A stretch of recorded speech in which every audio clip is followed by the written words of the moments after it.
And, you know, I recommend tonight that if you have a fragile psyche or, you know, emotional problems, you may, you know, want to prepare yourself before listening, or, you know, maybe wait until you're in a better frame of mind to listen to this show, because this information has already sent people into near breakdowns, seriously.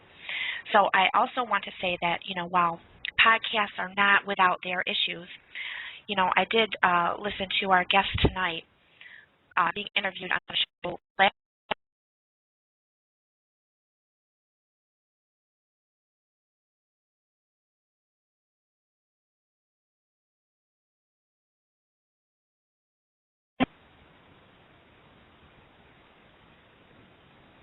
Okay, we're back on. And as I was saying, if you caught what I had said, is that we don't really have a backup system here. And so if I get dropped, then I can't really get back on. Now, I was dropped, but fortunately my Skype saved it. I was able to get back in. So hopefully we won't have any more problems. And like I was saying, this is exactly the type of thing that was happening last night on the show. So it's a little strange. What I'm going to do is I'm going to try and get our guest on the line. Again, we might have more problems there. Let's hope not. So I'm going to go ahead and throw some music on, and we'll see if we can't work this out. Hold on one second. Yeah, it's coming in loud and clear. Thank you. Okay, great. I'm hoping that the listeners can hear you, too.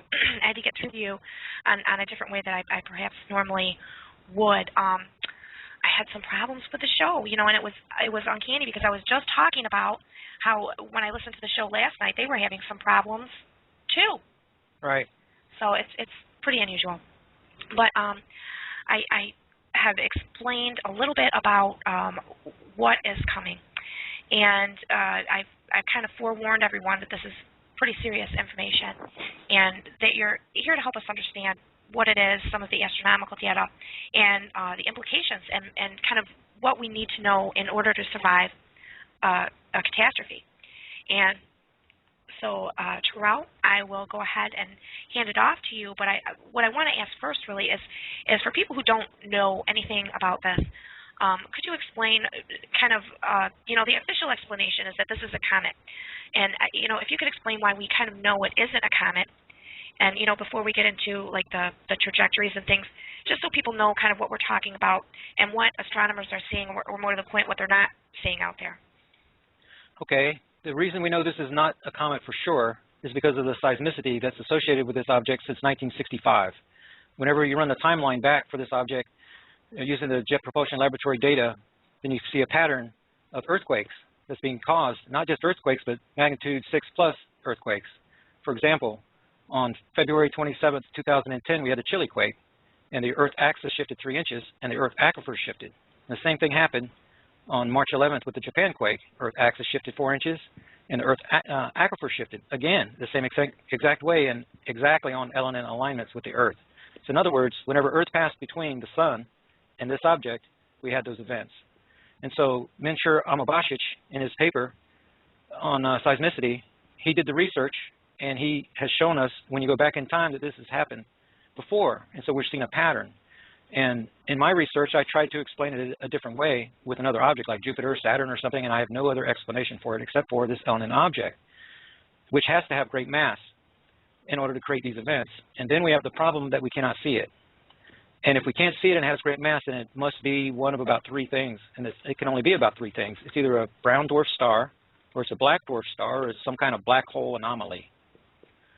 And so in our research, I've said in many groups studying this since January, in Astro Patriots research group, and that evolved into the research group we have now. We've been working with astronomers, giving them data, giving them the coordinates, and having them bring us information. And we're about to be breaking something, it looks like, with our current group. More and more people are able to see what's out there, and it is not a comet. There's something else out there for sure, 100% for sure, and it's something that has large mass. And whenever our people see it, then they become very frightened of what they see. Well, sure. And what I want to do too is you know, like I said, I'm not sure. I'm sure people can probably hear me. I'm not sure if they're hearing you, just because of how we had to. I had to end up calling back in, and you know, the lines are a little bit crossed over here, so to speak. So I want to make sure that everyone is hearing you. you know, I don't want them to miss it. So yes, they're definitely hearing me. I'm hearing from our research group. They're listening to the show. okay, fantastic, because I just want to make sure that the information is getting out there. Now, I know that there was some talk about, is it a photon cloud that might be surrounding this? And what are the indicators that people are seeing of that around this mass? Yes, our solar system has too many photons right now, and it's because of the approach of this dwarf star. So this dwarf star did not have sufficient mass to implode and ignite. So when it imploded, then upon itself there was no ignition. It continues to release the photons. It sounds something like, so the photons are going everywhere. That's how it's shedding its outer skin. But there's no ignition. And so the extra photons, when it's far away from our inner solar system, is not a problem. But as this thing got nearer, then it started influencing the orbits of comets and asteroids. That's why we're having an overabundance of them crashing into the sun. It's because they're being moved by this approaching star and the extra photons. It's also affecting our atmosphere. It's causing our magnetosphere to collapse. Extra photons, that's fuel for the sun. So it's also candy for the sun. So the sun's eating up the extra photons, and it's becoming more active, which is causing more activity on the Earth. So we're getting a double whammy. Yeah, and it seems like that could even, you know, cause solar flares, which, you know, really at the right angle would be really disastrous for us as well. That is absolutely true, and that's what's going to happen a little bit later in the timeline. When the object now, pardon me, is a little bit below the ecliptic plane, it's coming at a 1.84 degree. It's negative. It's coming out of Leo, and whenever it reaches the side of the sun, then it's going to begin. That's about September the 1st. It's going to reach Mercury orbit, and whenever it does, it's going to be very near the ecliptic plane. It's going to begin pulling those solar storms right out of the side of the sun on the left side. It's approaching from the left side, and the sun turns from our left to our right. So we're expecting to be bombarded with solar storms. The perigee date is 9/11, and that's the time that the object passes from the southern ecliptic to the northern ecliptic, and that's also the time that it reaches maximum velocity. So it's picking up speed every moment that it's heading towards perigee, and it's getting nearer and nearer to the ecliptic plane. And when it reaches Mercury orbit, that combination is going to cause the solar storms to begin, if they haven't already started before then. But each day that passes, it's going to be closer to the ecliptic plane. And whenever you get the equatorial storms, that's the ones that affect the Earth. Okay, I want to explain real quick. Now, this is my understanding, and, you know, feel free to correct me because I am no expert, but, you know, our solar system is kind of, you know, it's actually a little bit at an angle, I guess, but if you were to look at it like we're flat, like you were holding a sheet out, maybe like how you do when you fold them, but maybe not super tight or taut. And if you put something heavy on it, like, you know, a cue ball, that's the way that the sun sits in gravity in our solar system. And then this trajectory, the Elenin comet, or really most likely, you know, a brown dwarf or you know, something, you know, bigger, dark star, or let's not hope any kind of a black hole really, but that's going to be, now am I correct in thinking that that's actually kind of coming from underneath, like the sheet, and it kind of goes through it and then up and out?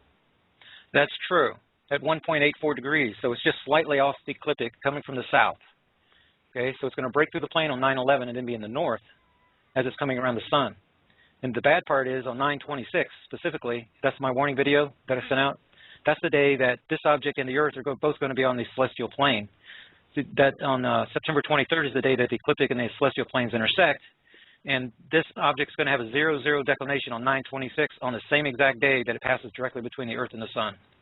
That means that this star is going to pass directly through the gravity trough and through the magnetic portals that connect the sun and the Earth together. So those magnetic portals are going to be broken, and this star is going to stand in position to wrestle polarity control of the Earth from the sun.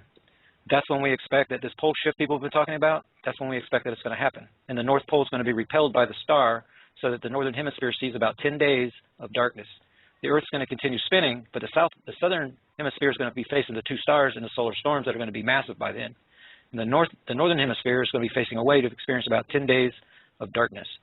Then as the star passes to our right, then the Earth is going to lean over to the left, because imagine a spinning top, okay, and it's magnetic. And the sun is a giant magnet, and it's controlling our polarity. Well, this other magnet that's medium-sized is going to come in between us, and it's going to take polarity control for a period of time, only because it has position. Then it's going to push the North Pole backwards, and as it passes, then the North Pole is going to lean away because it's actually being repelled, you see.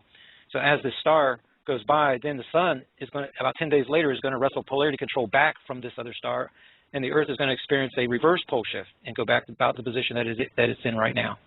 That's what the data appears to be saying right now. Now, another problem is that we're not even at our nearest encounter yet. The nearest encounter is October the 17th, whenever this object is 0.232 AU away, or about 21 million miles. Now, these magnetic portals that stretch between that star and the Earth are going to be getting shorter and shorter and shorter with each day leading up to October the 17th, and that means that they're growing in width. So imagine an umbilical cord that's connected to us. Okay, so as that cord gets shorter and it gets closer to us and it gets wider, and it's able to inject its magnetism into us. The massive magnetism is what's heating up the Earth core.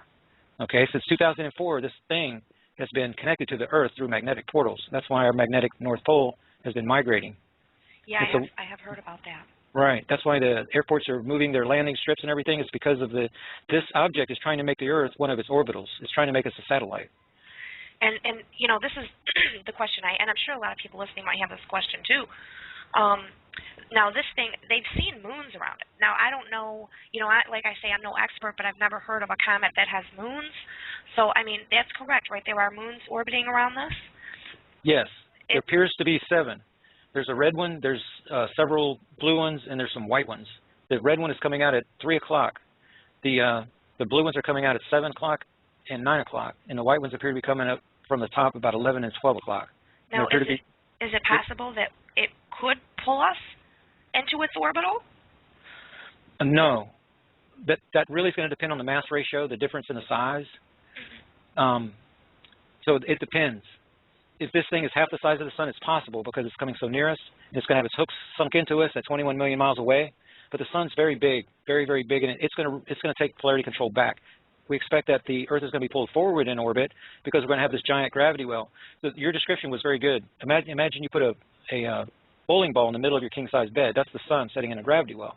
Now, the Earth orbits around on the rim, just like the other planets that are on the ecliptic plane. Well, this other star is going to come between us, which is going to bring in what? Another gravity well, you see? Yeah. So as it passes between us, we're going to be falling into it.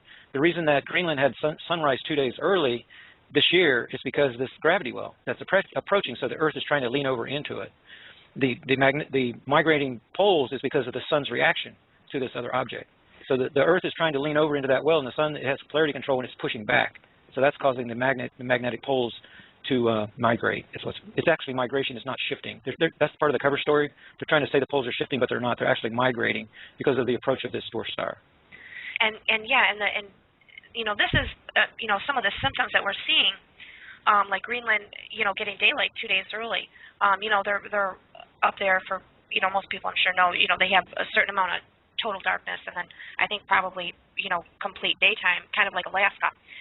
So they were scheduled, you know, to expect daylight, and it came 2 days early, which is really unusual. And that is part of the symptoms of how we know that whatever is out there is very large, has very large mass. There are certain things that are happening in our solar system and to our planet specifically that people are looking at and saying, well, you know, all these things happening together can only point to that there is something very big out there. Can you go over what some of the other symptoms are that people are looking at and kind of concluding by adding those together that this isn't a comet, but in fact something much bigger? Yes. The biggest one is global warming itself is caused by the approach of this object. The whole thing that's going on with the politics and all that is all the cover story. Our entire solar system, all the planets, the sun is more active, everything because of another approaching star. This thing is connecting magnetic portals to all the bodies, trying to wrestle them to becoming part of one of its orbitals. Okay, so that's the biggest one. But then you've got the massive migrating animal deaths. The animals that have magnetite in their tissues are using the magnetic field in order to navigate. And whenever the magnetic field is collapsing or it's disturbed or things are turned around, then they're going in the wrong direction. So they're generally, like bees, are not found. You know, there's a problem with the bees, but they're not dead around their hives. So they're out getting food and they're getting lost. Yeah, they're getting lost. Okay, and other animals are they're migrating between food sources. So when they run out of food, their stomach tells them and their magnetism tells them where to go. Well, they head off in that direction, and guess what? They're lost. So they don't find their food source. And then the animal that eats them does not find their food source because they never showed up. So you have a geological implosion going on around the world because of the magnetosphere that's fluctuating because of this object. The superstorms that are happening is because of the The ocean conveyor is broken. The regular weather patterns, the system is broken. And the harping that they're doing, using the scalar technology, the Tesla technology they're using, is they're trying to simulate weather by creating it, you see, so that you won't wake up to the fact that there's a dwarf star coming. Magnetic pole migration, the irregular weather, increased volcanoes, the increased magnetism is causing the Earth core to heat up, which is causing the increased seismicity. The earthquakes, the Earth's wobble, sunrise early, the Yellowstone bulging, all the calderas are bulging, and that's going to get much, much worse. Right now, we're stuck in what we're calling a 1.8 AU lull. We crossed orbit with this object on April the 25th. And imagine two sailboats, and one of them crosses in front of the other and on the same course. Now we're staying the same distance away for a little over 2 months. And so those magnetic portals are staying the same length, the same diameter, and the star cannot inject more magnetism into it. Even though it wants to, it can't, because we're actually getting a little bit further away from it now, which stretches the portals, and then it narrows the portal so it can't give us that magnetism. So the Earth changes that were increasing as we were both facing each other and we were coming towards each other. It was getting to be dramatic. But now we're going at the same direction. And so this lull period is going to continue until about the middle of July. And then all of a sudden, dramatically, the Earth is going to start changing on us. And that's what we need to prepare for. We got rogue tides. You got the airports changing their runways because of the magnetism, increased solar radiation. The sinkhole activity is growing everywhere. Yeah, I keep hearing about that a lot lately. That's going to continue. It's the fluctuation with the water tables, the aquifers. Those are all shifting because of the presence of this other star. The compass readings is, again, because of the magnetism of the Earth. It's following the lines just like the animals, but they're messed up because of that. The solar flare activity. There's really there's 25 symptoms that my friend Envy and I put together. That's on a video out there on YouTube, and it gives pretty much the same information. But this is basically what we're looking at, is the approach of another star, and it's being covered up by our government. So because they don't want to cause chaos. If everybody woke up today about this, then there would be mass pandemonium. Oh yeah, yeah. I mean, I can see that. I think they would be better served to, try and prepare people. But I can see where, on one hand they don't want a complete breakdown of society, before this thing gets into our orbit. And it would be very difficult to control people, I think, if they knew something like this was going on. Absolutely. So we have these symptoms, and all of them point to a dwarf star coming. All of them do. And just to go over a little bit, the earthquakes, February 27th, this object was 6.042 AUs away from Earth. And, AU, for those people who might not know, I found out it's and I'm sure Terral knows, but it's the distance of one astronomical unit is exactly the distance from the Earth to the Sun. Now, is that right? Yes, it's about 90. It's rounded off to about 93 million miles, so that's 1 AU. Okay, and when this thing was at 6.042 AU, on that exact day, February 27, 2010, there was an earthquake in Chile.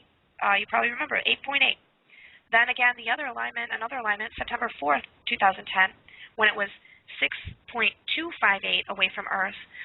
Christchurch, New Zealand had a 7.2 earthquake.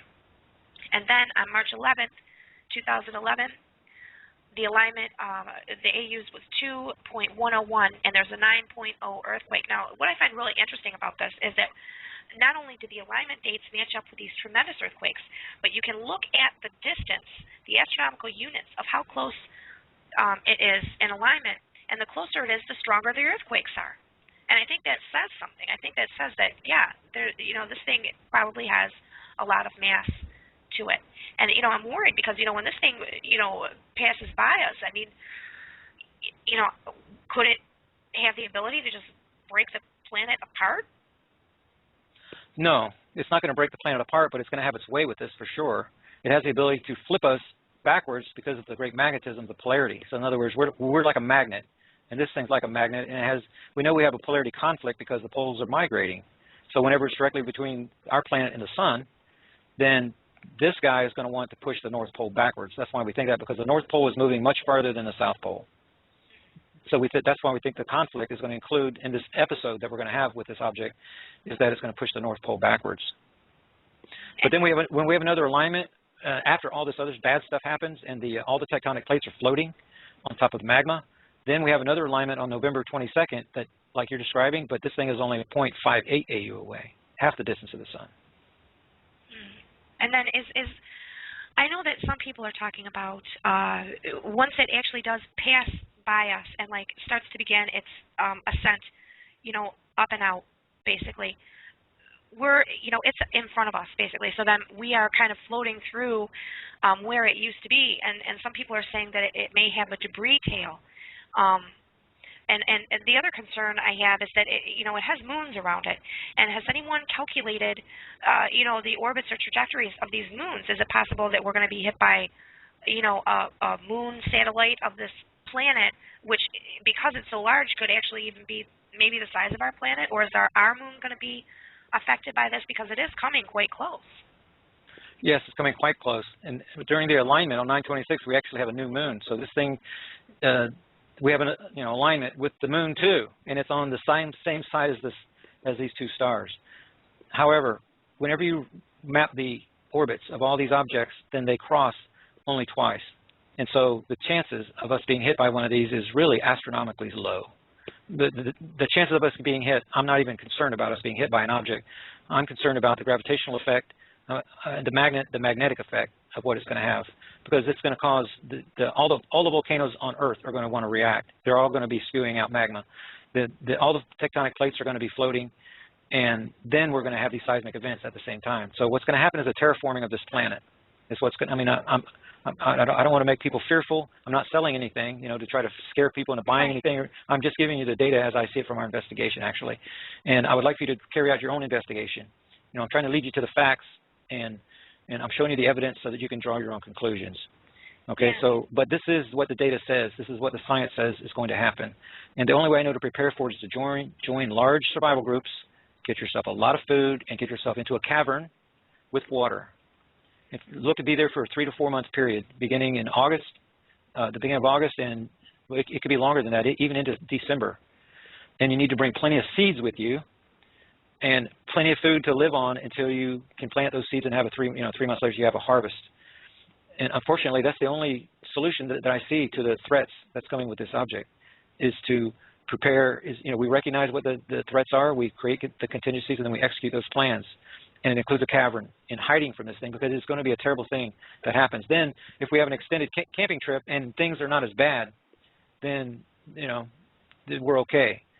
But if we don't plan and this does turn out to be that bad, then this is an extinction level event we're talking about. Yeah, and I think that's a good idea. And really, people should kind of, know who's around them or where they should be going in case of any emergency. And I know that, especially with the description of the plates, moving and there's earthquakes and being in a cave doesn't sound especially safe or especially ideal, but it's kind of better than a lot of alternatives. And especially if you're grouped up with other people, you can't really, in extreme events, whether it's something like this or, even, an earthquake or by itself or, some kind of weather emergency or terror emergency, you should always have people who kind of have your back, at least, who know where you are so they can, try and find you or know where they're supposed to meet you at in case of an emergency. It's always good to have a contingent, a plan. And with something like this, something that we can see or we have a real good idea that it's there, it's a good idea to start a plan, as soon as possible and start looking into maybe groups in your area. And what areas, Terral, do you think are safest in the United States? The safest zone in the United States by far are the Ozarks in western Missouri and Arkansas, because they're on a stable plate that will shake a little bit, but it's not going to destroy the few nuclear power plants that are there. I recently had to downgrade the Appalachian and the entire eastern seaboard to unsafe because of what's going to happen with the New Madrid fault. The New Madrid fault is going to begin shaking, and it's going to liquefy the entire central United States. The salt dome that's located down Louisiana way is going to melt, and gravity is going to pull the entire Midwest down into the Gulf to be displaced by water, so that becomes an inland Gulf. What that's going to do is unlock the fault system that's currently locked together over in the eastern seaboard, and that's going to begin shaking wildly. and there's far, far too many nuclear power plants over there. And so the entire region now is unsafe. The Northeast is unsafe. The reason they're unsafe up there is if you look at New York and the way it's shaped, in the ocean, whenever the pole shift happens, then the water is going to pile there, and there's not enough altitude. And so the water is going to go right over into the Great Lakes. And there's no safe zone there. You need to get south of the nuclear power plants, and the only place that I know to send people is to the Ozarks. Unfortunately, I wish I had a better place to send them. Unless you want to go into the central part of Canada, into the western part of Canada, then that would be good too. But you have to find caverns there at elevation with water. And for example, I'm in Michigan, so I'm right near the Great Lakes. Now, is this I know there are maps out there. It looks as though people who are familiar with the Great Lakes, that they are coming down and cutting through the country, down through, I think, Louisiana and maybe Texas there. So do you think that, because I believe where I'm at in Michigan is actually about above 650 feet altitude and above sea levels, and I'm wondering, is it safe here, or should will we be underwater? It's not safe. I wish I could say it's safe, but it's not safe. You have too much water there. The world's going to be shaking around. It's going to be a bathtub effect. The salt water is going to come from the ocean because of the funneling effect over by New York. You're going to have a lot more water there than you have right now. Believe me, a lot more. Then to your south, the northern edge of that zone, you've got 9 nuclear power plants that you're downwind of. Only one of them has to melt down. You see, you're going to have a Japan situation. So you need to be south of, so the prevailing winds are carrying this stuff away from you, that's the Ozarks. You see. And the problem with the western United States is the big caldera out there is going to blow. It's already trying. I mean, the trees are already underwater because of the bulging. And that's Yellowstone? Yes. And whenever this thing gets closer, then it's going to cause that to bulge until it finally breaks. So the magma in these domes are becoming lighter and lighter and lighter and lighter as they're getting hotter and hotter and hotter. Well, there's no relief valve for Yellowstone. The giant caldera in northern Europe, there's no relief valve. You know, you're seeing these volcanoes blowing all over the world. That's going to get way worse, but there's no relief valve for some of them. That's these super calderas like Yellowstone. And so whenever they do break, by the time they break, the magma is going to be so light that it's going to cause a dam effect. In other words, the hole's going to poke through, and then the entire region is going to begin falling, and then the hole is going to become as large as the state of Nevada. Wow. Okay, and what happens is that the Pacific Ocean breaks through and then washes the entire state of California into the empty hole. And so if you look at the Casey maps, that you're going to see a gigantic inland sea over there because he recognized the fact that the caldera is going to blow. And when it does, it's going to wash away it's going to wash away the whole state of California. Okay, so not only that, that particular caldera has the glassy pyroclastic clouds that come out of it that killed, when last time it blew, it killed animals around the world. Because when you get one lung full, then your lungs fill up with the glass and it recrystallizes and it kills you instantly out of that particular caldera. So there's no safe zone around it. 1,000 miles around it, there's no safe zone because you don't know which way the wind's blowing whenever the Earth's flipping around. So you need to be away from the northwest. And let's say you were out of, far away enough that you wouldn't be affected by the magma or the sinking, but yet the caldera blows, and there's this, glass in the air. Is there a way that you could, and you got trapped there, could you put on a gas mask, or would it just shred right through it? You're going to have no chance to survive there. It's going to be zero chance to survive. If you're anywhere around that cloud, if you see that cloud, then you're done because you just won't be able to escape it. It's going to pile up as high as your body after this thing blows. You're way too close. Parts of this is going to go around the world. Okay, the reason it's not an ELE event in itself is because the Pacific Ocean is going to put it out. But you cannot be in that area. It is not safe. It is not safe. You need to get to a place like the Ozarks. I know everybody can't go there, but you need to use the model that we're using. In my video, the survival video that's online, use the model to find yourself a cavern with water with a large group that's away from the northwest and away from the northeast. So if you divide the country into 3 parts, the center section is the one that's safe. And it's set, the farther south you go into the plateau of the Ozarks, the better off you're going to be. That's the safest, most stable, with the most caverns, with the most water, and there's already survival groups there. There's already ways to join groups that are there. That's where people need to be looking towards. If they can possibly get there, that's the safest place in the United States. Okay, and you know, I've been getting a lot of calls tonight. I normally don't take calls, but I think because of the volume of calls that keep coming in, I'm going to grab a couple. We don't have a lot of time. We have a lot of information to go over, but you know, I am curious about what people are thinking. Would you mind taking a call or two? Oh, happy to. Okay, great, great. Let's see if I can pull them up here. Hello, you're on the air with Nixie LaRue and Terral. Can you hear us? Hello. Hi. Yes, yes. Do you have a question Hi, Terrell. tonight? I've been doing my own research on Ulanin for a while now. I've been observing it with a telescope and infrared-sensitive camera, and I also recently conducted a test simulation to see what a brown dwarf would do to the configuration of the inner solar system if it were on Ulanin's orbit. In fact, I tested using just a minimum mass brown dwarf with 13 times Jupiter's mass, which is the minimum definition for a brown dwarf. And the end result was that at perigee, Earth would be ejected from the solar system completely, or at least near completely enough to deep freeze it, way beyond the habitable zone. And my own observations of the comet in infrared show that it's not that bright in infrared. It's just a typical comet-looking object, sort of green and extremely dim. Okay.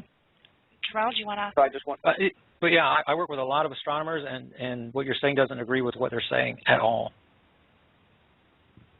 Exactly. But for one thing, it's not going to matter. It's not going to matter if you're looking at this star with infrared or ultraviolet or any wave, because this thing is super cold. It's almost absolute zero, and you have a gravitational lensing effect, and so you're not going to see You're not going to see anything. Yes. Gravitation enhances objects because of more closer objects with great mass. Acts as a lens to enhance the light that you see. It doesn't make objects invisible. The only reason that you see... Hello? Can you hear me, Terrell? Yes, I hear you very well. Okay. All right. I think, you know, and really, you know, it's not like I cut this guy off. I want to hear what he has to say, but, yeah, we're just, he's actually, it says he's still on. Maybe he's having, oh, no, he's gone. Maybe he's having trouble with his phone, but... Yeah, you know, one thing I want to talk about a little bit about amateur astronomers and you know, groups like yours and the caller and allegedly that's where this object was discovered, was from an amateur astronomer named Leo Ellenen. And you know, there are a lot of possible acronyms for this name, and there's a lot of speculation about how valid this is, and is he a real person? Did he really discover it? And something I came across was that he supposedly discovered this in 2010 with an 18-inch reflecting telescope, which I guess is fairly common for hobbyist astronomers or amateur astronomers. But my understanding is it's not that big. And considering the size of some of the bigger telescopes we have, people are kind of, at least astronomers, are kind of guffawing that he would have discovered this with such a telescope. And I'm not an expert on this, so can you talk to that? Is that possible, or is that? Well, this particular situation is a little different than the way you're describing. The reflector that's the size of the mirror. It is actually a large telescope. Oh. Okay. You do not need that large of a telescope to see this object. Oh. The problem is that this star became visible to him on the horizon at about 1 o'clock in the morning on the 10th. So he would have had to, this is a guy that you open up and you just let suck in the light. You just leave it open, leave it open, leave it open, and it catches light. Okay? And it tracks, and it's like he's going to discover a comet that's on the horizon. You don't normally use something like this to look at the horizon. You're looking through the widest part of the atmosphere that way. You're going to get the maximum fluctuation in the atmosphere that way. Okay? This is something you want to open up to something that's like straight up. And you would choose New Mexico because you were looking at something that was straight up from that position. You wouldn't choose that position and then look at something that's on the horizon through the thickest part of the atmosphere. Right. Okay, so the story is not really making, we can still see this thing until July, and he discovered it that long ago. You know, the story just really doesn't add up. I have about 5 emails from this Ellenen through the GX Hotmail, the GX mail. I tried to get him to answer about the seismicity. I've sent him a lot of questions, and I get 2-word answers, and it just looks like a counterintelligence operation to me. And the other people that have tried this similar thing, they've run into the same thing. And I'm the jury's still out on whether the guy's even real. Yeah. You know, in my book, when I began investigating this case, the reason that I stuck with it is because of what looked like a psyop. And after doing investigation of 9/11 in depth for thousands and thousands of hours, I began seeing the pattern, the same pattern of 9/11 with the intelligence community, which is now married under the Department of Defense. The same thing. This looks like just like a PSYOP, and I don't want to say I'm 100% sure that's what it is, but I haven't been investigating that PSYOP side of it because I've been looking at this object, you see. So it's possible to investigate everything, and I've been trying to stick with the science and with the astronomers. But the people that I'm working with, we have people looking through their scopes right now, and they're trying to get the images. The problem with looking at this thing is it's like chasing a ghost. You can't see the object because it absorbs all light. You say, well, I use the infrared. That means you don't even know what you're talking about because that's just another wavelength of light. Okay, and just like visible light, and just like ultraviolet light, this thing eats all light. There's no light that's going to escape. Okay, and the gravitational lensing effect, I could kind of see his argument where it was coming from. That means that you see the stars in the distance. It's not that it makes the thing invisible, it's that it's a cloak. So being super cold, being absolute zero is what would make it suck in the light, but then that would give you just an empty space, an empty spot that you could recognize. But the gravitational lensing effect fills in the stars in the background. That's what makes it difficult to see. But since that gravity well is not perfectly formed and it has fluctuations, and that's what gave it away for the people that I'm working with, is that's whenever they begin to see the orbitals, is because they could then see the photon cloud, and then they begin to see the photon cloud vortices that are coming out of the sides, because of the great mass of this object and the gravity, the photons are having difficulty leaving, and whenever they leave, they're following the magnetic lines, which creates that pattern that they can see. So they can't see the actual object, but they can see the photon cloud. They can see the effects of it. Okay, then they can see these orbitals that apparently have elliptical orbits. They orbit wide and then close, and whenever they orbit out of that photon cloud, then they can see them. And that's why we know there's a red one. I heard the same thing from Astro Patriot when I was working with him, the same exact testimony. He saw the one that had the corkscrew orbit, and then I'm working with another fella, and guess what he tells me? He's giving me the same three colors. There's a red one, there's multiple blue ones, there's multiple white ones, and there's one that has a corkscrew orbit. And I didn't tell him that. So I have data from multiple astronomers that are giving me the same story. And there's things that I'm not telling them because I'm holding them in files because I want to validate the data. Sure. I'm looking to do a comparative analysis on the information from this current batch of astronomers that are bringing the same information. So I want to keep some of that to myself. So that's my model, or else my model's going to be destroyed. You see, I'm trying to keep everything intact because I'm doing this scientifically. And this is what the science says. It says that we're going to have some events. We also have several tests. On 7/7/2011, then we have a test with Saturn. Now, Saturn's already perturbed. Saturn has already developed an extra ring from whenever Saturn passed between these two stars, just like we did on 3/11. Saturn also has a storm going on that's changing the color of it. Same reason. They had a 3/11 event, just like Japan, and now that's showing up in the cloud. It's showing up in the atmosphere. And the next event on 7/7 coming up is the Elenin star is going to pass between the Earth and Saturn. And so we're going to get to check out Saturn to give us a sign. So that's a test of our thesis. And it's very important, that we test it, and that's going to prove that this fellow that just called, it's just going to prove that he's wrong. Each time we get new data, it proves that our thesis is right. Every single time we get new data, it proves it, from the added photons to the collapsing magnetosphere. Every single thing proves that we're right every single time. I'm looking for data that says we're wrong. I hope we are wrong. But unfortunately, every time we get some new evidence, it says that we're right. And he is calling back in, and we did end up cutting him off, so I'm going to bring him back on for a second and let him go ahead with another question. And because we're so short on time, I'm going to try and limit it because I know there's a lot of information we want to get out to people. Hello, can you hear us? Yes. Hi. Okay. Sorry about that. My cell phone dropped the call. I'll try to make it real quick. Just a couple points I wanted to get off before getting dropped. Gravitational lensing doesn't tie to objects. The sun actually refracts light as well, which can be seen during total solar eclipses. The other point I wanted to make real quick is that a brown dwarf, even if it emits no light, reflects light just as a gas giant does.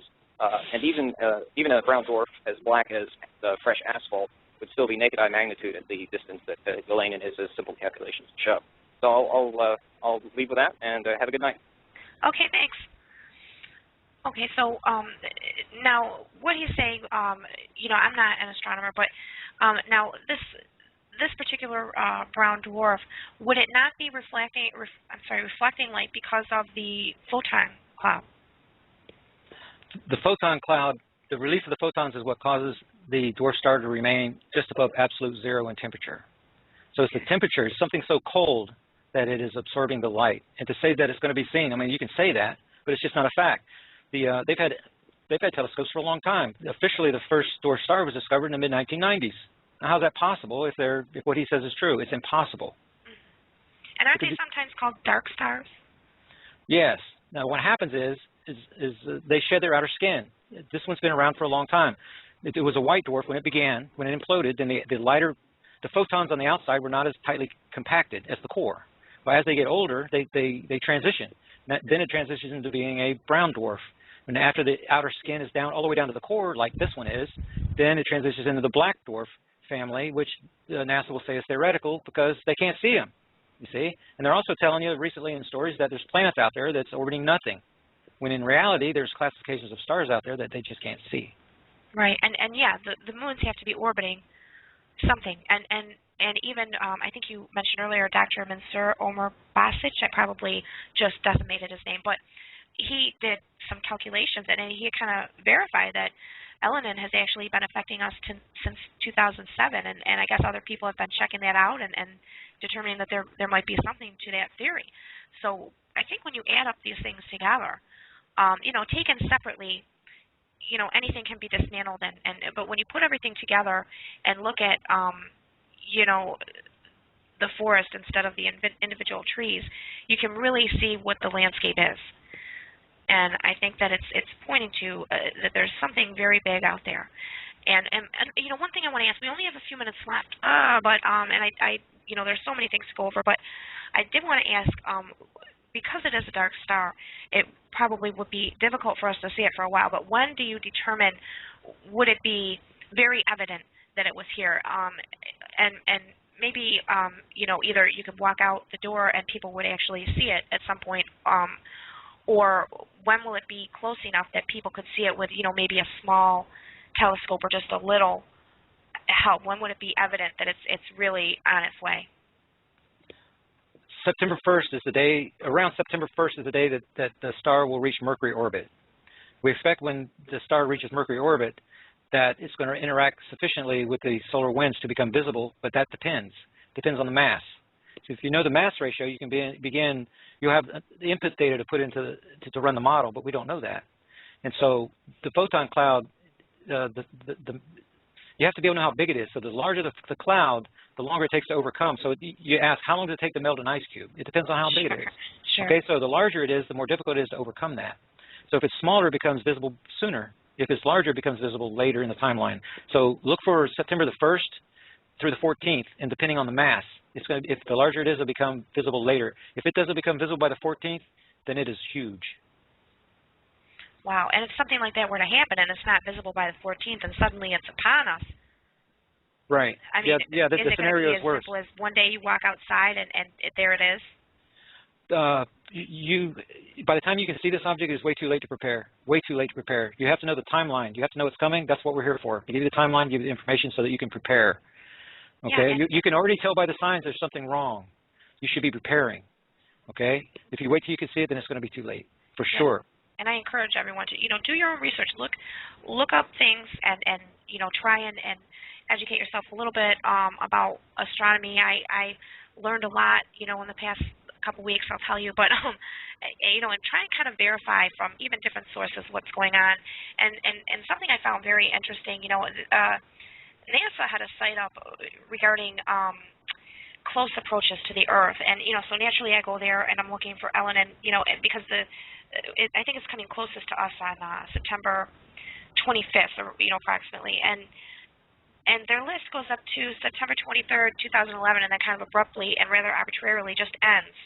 Like, why wouldn't you take it to October or even maybe to the end of the year? I found that a little suspect, really.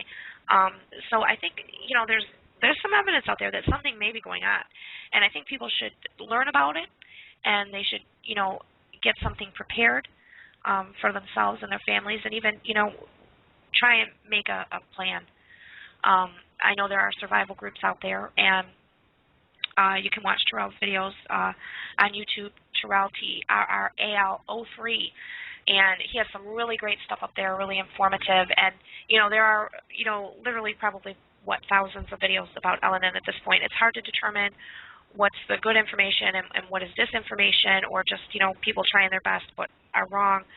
But there's a lot of information out there to absorb, and so it's a good idea to kind of get familiar and just see what's going on, you know, just in case.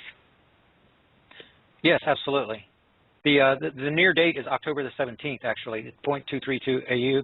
Oh. And the at the alignment on the 26th, then it's 0.396 AU, just about a third the distance to the sun. Wow. So. And then the seismicity dates back to 1965. Actually, it's the 9 magnitudes that are since 2007. Oh, I see. And the closer it's getting, the larger the magnitude of these earthquakes. Right. Yeah. Okay. Well, you know, we're just about out of time. I'd love to have you on again, though, Terral. You know, anytime you're available, you know, we'll work something out. Because there is a lot more information, and you're getting more information every day. And, you know, it's something that people need to know about. So, you know, tell your friends, look it up, you know, send those videos, make them viral. You know, let's get some people aware of what is going on out there. So I'm going to say goodnight to you, Terral, and thank you so much for coming on the show. You've been really informative and really great as far as helping get this message out. You're very welcome, and I'm happy to come back anytime. If there's an opportunity to wake people up, then I'm ready to go.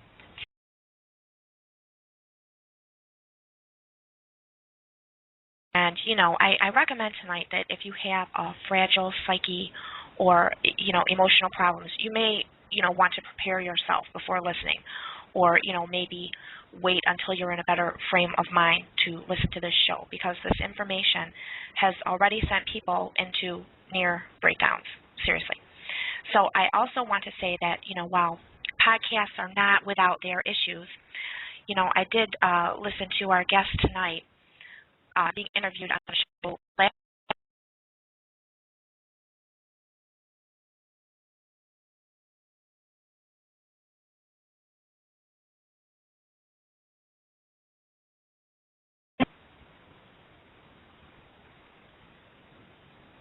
Okay, we're back on. And as I was saying, if you caught what I had said, is that we don't really have a backup system here. And so if I get dropped, then I can't really get back on. Now, I was dropped, but fortunately my Skype saved it. I was able to get back in. So hopefully we won't have any more problems. And like I was saying, this is exactly the type of thing that was happening last night on the show. So it's a little strange. What I'm going to do is I'm going to try and get our guest on the line. Again, we might have more problems there. Let's hope not. So I'm going to go ahead and throw some music on, and we'll see if we can't work this out. Hold on one second. Yeah, it's coming in loud and clear. Thank you. Okay, great. I'm hoping that the listeners can hear you, too. I had to get through to you on a different way that I perhaps normally would. I had some problems with the show, you know, and it was uncanny, because I was just talking about how when I listened to the show last night, they were having some problems too. Right. So it's pretty unusual. But I have explained a little bit about what is coming, and I've kind of forewarned everyone that this is pretty serious information, and that you're here to help us understand what it is, some of the astronomical data, and the implications, and kind of what we need to know in order to survive a catastrophe. And so, Terral, I will go ahead and hand it off to you, but what I want to ask first really is for people who don't know anything about this, could you explain kind of, you know, the official explanation is that this is a comet. And, you know, if you could explain why we kind of know it isn't a comet, and, you know, before we get into, like, the trajectories and things, just so people know kind of what we're talking about and what astronomers are seeing, or more to the point, what they're not seeing out there. Okay. The reason we know this is not a comet for sure is because of the seismicity that's associated with this object since 1965. Whenever you run the timeline back for this object using the Jet Propulsion Laboratory data, then you see a pattern of earthquakes that's being caused, not just earthquakes, but magnitude 6+ earthquakes. For example, on February 27th, 2010, we had the Chile quake, and the Earth axis shifted 3 inches, and the Earth aquifer shifted. And the same thing happened on March 11th with the Japan quake. Earth axis shifted 4 inches, and the Earth aquifer shifted. Again, the same exact way, and exactly on element alignments with the Earth. So in other words, whenever Earth passed between the Sun and this object, we had those events. And so Minshur Amobashich, in his paper on seismicity, he did the research, and he has shown us, when you go back in time, that this has happened before, and so we're seeing a pattern.